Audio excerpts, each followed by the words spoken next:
हे friends, SRJ classes में आपका बहुत बहुत स्वागत है। देखिए, हिस्ट्री में हम वर्धन वंश को पढ़ रहे थे। वर्धन वंश में हमने पढ़ा था कि ये गुप्तों के सामंत थे और पुष्यभूति वर्धन के द्वारा वर्धन वंश की स्थापना की गई। इसमें बहुत ज्यादा मारापीटी हुई थी, बहुत सारे शासकों की हत्या की गई। अंतिम शासक इसका था हर्षवर्धन, जो कि ज्ञात शासक है। हर्षवर्धन का साम्राज्य हमने देखा था कि पश्चिम में मालवा तक फैला हुआ था। पूर्व की बात की जाए तो पूरा बंगाल इसके क्षेत्र में था। उत्तर की बात की जाए तो कश्मीर के क्षेत्र तक यह विस्तृत था। देखिए, इसके बाद हम देखते हैं कि हर्षवर्धन को जब पुलकेशिन द्वितीय के द्वारा, जो कि नीचे दक्षिण का शासक था, उसके द्वारा जब हराया जाता है नर्मदा नदी के तट पर, तो उत्तर भारत की तरफ में पूरी की पूरी शून्यता आ जाती है। इसका मतलब यह है कि उत्तर भारत में अब कोई राजवंश यहाँ पर शासन करने के लिए नहीं बचता है, जिसके कारण से नए नए राज्यों का और उदय होता है। और हर्षवर्धन की राजधानी जो कि कन्नौज होती है, उसके लिए बहुत ही ज्यादा संघर्ष होता है, मतलब बहुत ज्यादा लड़ाई होती है। किसके लिए? कन्नौज के लिए। और कन्नौज का त्रिपक्षीय संघर्ष यही कहलाता है। तीन पक्षों में जब कन्नौज को लेकर लड़ाई की जाती है तो उसे ही कन्नौज का त्रिपक्षीय संघर्ष कहते हैं। कन्नौज राजधानी किसकी थी? तो हर्षवर्धन की थी। और हर्षवर्धन के समाप्त होने के बाद हमने देखा कि उत्तर भारत में पूरी की पूरी शून्यता आ जाती है। इसके बाद हर्षवर्धन के बाद में कन्नौज का त्रिपक्षीय संघर्ष पड़ना चाहिए, लेकिन हमने जैसे देखा था कि दक्षिण में एक और शासक है पुलकेशिन द्वितीय, जो कि हर्षवर्धन को आके हराते हैं। तो हम चलेंगे दक्षिण की ओर, क्योंकि दक्षिण का शासक भी पढ़ना जरूरी कि दक्षिण में कौन कौन से शासक आए। जैसे कि उत्तर भारत की बात की जाए तो उत्तर भारत में शासकों को हमने मगध से पढ़ना शुरू किया था, वैसे ही हम दक्षिण भारत में शासकों को पढ़ना शुरू करते हैं। देखिए, हम यहाँ पे हर्षवर्धन को छोड़ते हैं, यहाँ पे हम हर्षवर्धन को छोड़ रहे हैं और हर्षवर्धन यहाँ पे हार चुका है पुलकेशिन द्वितीय से उत्तर भारत में, मतलब ऊपर की तरफ में। हर्षवर्धन में हम इस चीज को लाकर छोड़ते हैं। नीचे से हम सबसे शुरू से आएंगे कि सबसे शुरू में यहाँ पर क्या हुआ, और उसके बाद हम ऊपर हर्षवर्धन तक आएंगे और उसके बाद कन्नौज के त्रिपक्षीय संघर्ष को पढ़ेंगे। और उसके बाद मुश्किल से 2 वीडियो में हमारा पूरा का पूरा जो एंशिएंट हिस्ट्री का भाग था वो खत्म हो जाएगा और मध्यकालीन भारत शुरू होगा। ठीक, देखिए अब होता क्या है यहाँ पे एग्जैक्टली। आपको पता है कि चंद्रगुप्त मौर्य, मतलब जब मौर्य साम्राज्य भारत पर फैला हुआ था तो वो मगध में ना रहकर वो पूरे संपूर्ण भारत में था। इसके बाद अलग अलग वंश आए, शुंग वंश आया, कर्ण वंश आया और सातवाहन वंश आया। ठीक, लेकिन मौर्य वंश के समय में उसके बाद हमने देखा कि सातवाहन, उसके बाद हमने देखा कि किसके? गुप्त आए।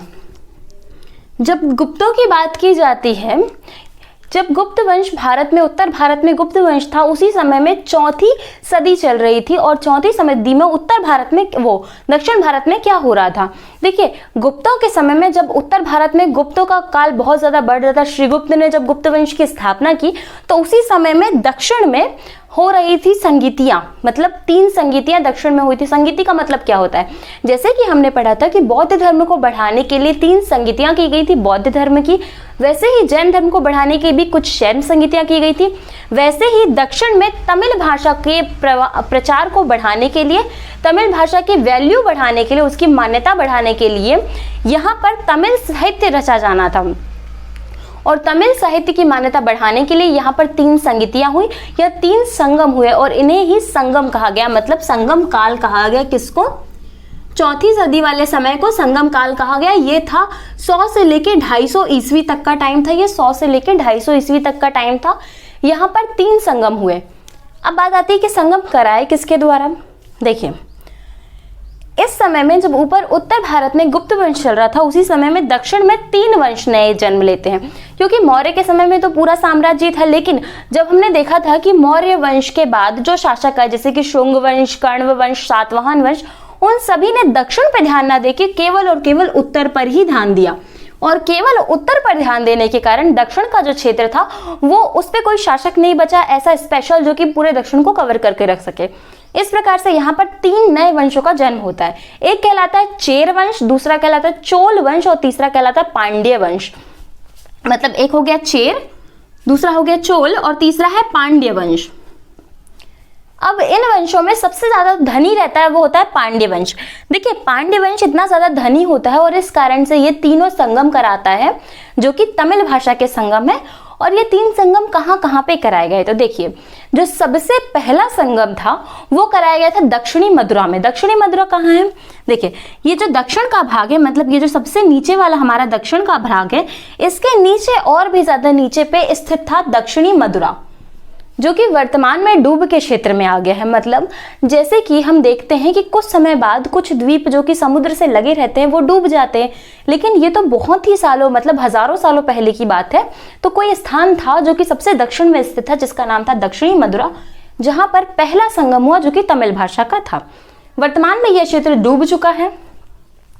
अब कोई संगीति हुई तो वो किसके समय में हुई, ये महत्वपूर्ण हो जाता है। तो इस संगम में या इस संगीति में 1, 2, 3 नहीं, बल्कि कुल 89 राजाओं ने भाग लिया। और इन राजाओं ने भाग लिया और साथ ही साथ में अपने राज्य से ये बेस्ट, मतलब जो सबसे अच्छे कवि थे, उन सारे कवियों को कलेक्ट करके लेके आए। और इसकी अध्यक्षता किसके द्वारा की गई? तो देखिए, उस समय में अगस्त ऋषि बहुत ज्यादा फेमस थे, तो अगस्त ऋषि के द्वारा पहले संगम की अध्यक्षता की गई। कुल 89 राजा है। इन राजाओं के साथ में अपने साथ में ये बहुत सारे कवि लेके आए, जिन्होंने तमिल भाषा में नई नई रचनाएं की, लेकिन इनकी रचनाएं सारी की सारी नष्ट हो गई हैं। वर्तमान में इनके कोई साक्ष्य नहीं है, और साक्ष्य न होने के कारण अब हमें यह पढ़ना जरूरी नहीं है कि यहाँ पर कौन कौन सी रचनाओं की, कौन कौन सी रचना बनी थी। ठीक, बात करते हैं दूसरे संगम की। दूसरा संगम भी पांड्य राजाओं के द्वारा ही कराया गया। इसकी अध्यक्षता पहले तो अगस्त ऋषि ने की, लेकिन इसके बाद इसकी अध्यक्षता तोलकापियर के द्वारा की गई। तोलकापियर इसके दूसरे अध्यक्ष बने थे, और जिन्होंने अपनी रचना लिखी जिसका नाम है तोलकापियम। जिन्होंने अपनी दूसरी रचना लिखी जिसका नाम है तोलकापियम। यहाँ पर शासक की बात की जाए तो यहाँ पर कुल 59 शासक थे, 59 राजा थे। देखिए, सदस्यों की जब बात की जाती है तो सदस्य तो बहुत सारे थे, लगभग 500 से ज्यादा सदस्य। लेकिन जब राजाओं की बात की जाती है तो पहली संगीति में 89 राजा, दूसरी संगीति में 59 राजा, और लास्ट वाली संगीति में 49 राजा। जब दूसरे संगम की बात की जाती है तो हमने देखा कि अध्यक्ष कौन थे। तो अगस्त ऋषि पहले अध्यक्ष, दूसरे अध्यक्ष तोलकापियर थे, और उन्होंने अपनी रचना लिखी तोलकापियम। दूसरी संगम जो हुआ था वो कहाँ हुआ था? तो दूसरा संगम कपाटपुरम में हुआ था, जो कि अलौय में स्थित है। तीसरे संगम की बात की जाए तो ये उत्तरी मथुरा में, जैसे कि हमने देखा कि पहला संगम कहाँ हुआ, तो सबसे नीचे दक्षिणी मथुरा में। फिर दूसरा संगम कहाँ हुआ, तो बीच में हुआ था कपाटपुरम में। और तीसरे संगम की बात की जाए तो ये हो गया उत्तरी मथुरा में, मतलब नीचे से ऊपर की तरफ ये लोग आ रहे हैं। तो उत्तरी मथुरा में तीसरा संगम हुआ। भाषा वही से तमिल भाषा थी। कुल सदस्य तो बहुत सारे थे, लेकिन राजाओं के राजा कहते थे तो 49 राजा थे। और यहाँ पर नक्कियर के द्वारा इस संगम की अध्यक्षता की गई। ठीक, देखिए, यही पूरा का पूरा टाइम पीरियड संगम काल कहलाता है। मतलब 100 से लेके 250 ईस्वी तक का जो समय था, 100 से लेके 250 एडी तक का जो समय था, वही पूरा का पूरा संगम काल कहलाता है। इसमें 3 संगम हुए, पहला, दूसरा और तीसरा। किस भाषा के संगम थे? तो ये जो था तमिल भाषा का संगम था। अब देखिए, इन संगमों के साथ साथ यहाँ पर कुछ किताबें बनी थी जो कि बहुत ज्यादा महत्वपूर्ण है, जिनका बहुत ज्यादा साक्ष्य मिलते हैं। मतलब यहाँ पर मुख्य रूप से कौन सा तमिल साहित्य लिखा गया? तो पहली रचना हो गई तोलकापियर की तोलकापियम।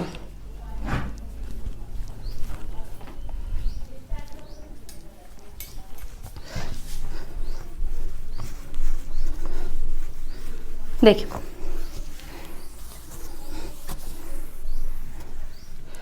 पहली रचना हो गई तोलकापियम। तोलकापियम तोलकापियम किसने लिखा? तो तोलकापियर के द्वारा ये रचना लिखी गई।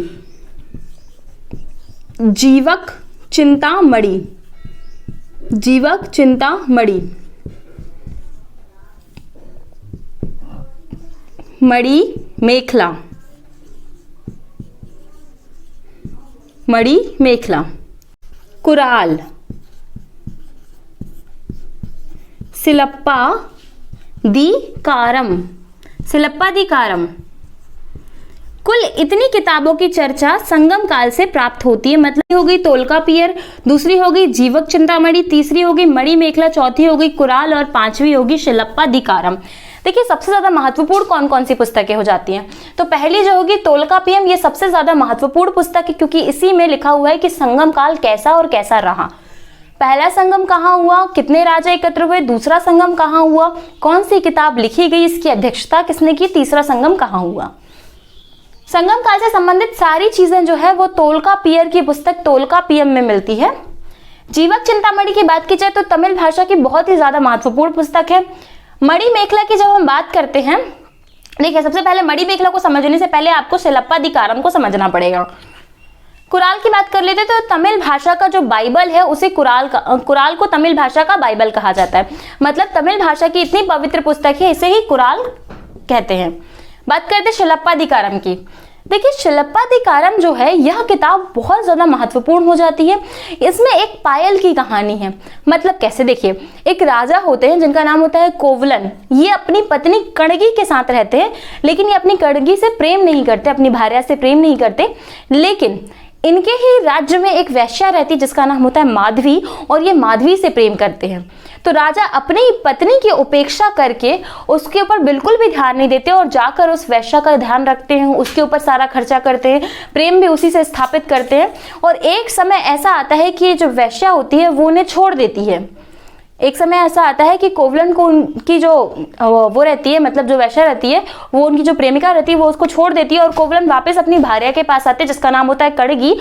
और कड़गी फिर भी उन्हें ऐसी अवस्था में, जब वो पूरे गरीब हो जाते हैं, राजा से पूरे रंक हो जाते हैं, ऐसी अवस्था में भी कड़गी उन्हें स्वीकार करती है सिर्फ अपने सच्चे प्रेम के कारण। उसके बाद कड़गी उन्हें क्षमा करती है और उन्हें अपनी एक पैर की पायल उतार के देती है और कहती है कि आप इससे व्यापार कीजिए, जिससे जो धन अर्जित होगा उससे हम अपना जीवन उपार्जन करेंगे। मतलब अपना जो खर्चा है हम उस धन से चलाएंगे। और इस पायल की जो कहानी है वही शिलप्पाधिकारम में लिखी हुई है। कोवलन, माधवी और कड़गी के बीच के संबंधों का वर्णन किया गया है। बात करें मणिमेखला की, तो कोवलन और माधवी की जो बेटी है, जो एक पुत्री होती है, उसकी कहानी जो है वो मणिमेखला में लिखी हुई है। मतलब मणिमेखला में कोवलन और माधवी, मतलब जो वैश्या थी, उन दोनों की पुत्री के बारे में वर्णन किया गया है। उसकी कहानी को मणिमेखला में लिखा गया है। देखिए संगम साहित्य के बारे में इतना बहुत ज्यादा सफिशिएंट हो जाएगा। इसके बाद हम पढ़ेंगे दक्षिण में वंश, मतलब चेर वंश, चोल वंश और पांड्य वंश के बारे में। ठीक, okay, thank you so much. मिलते हैं फिर नेक्स्ट वीडियो में।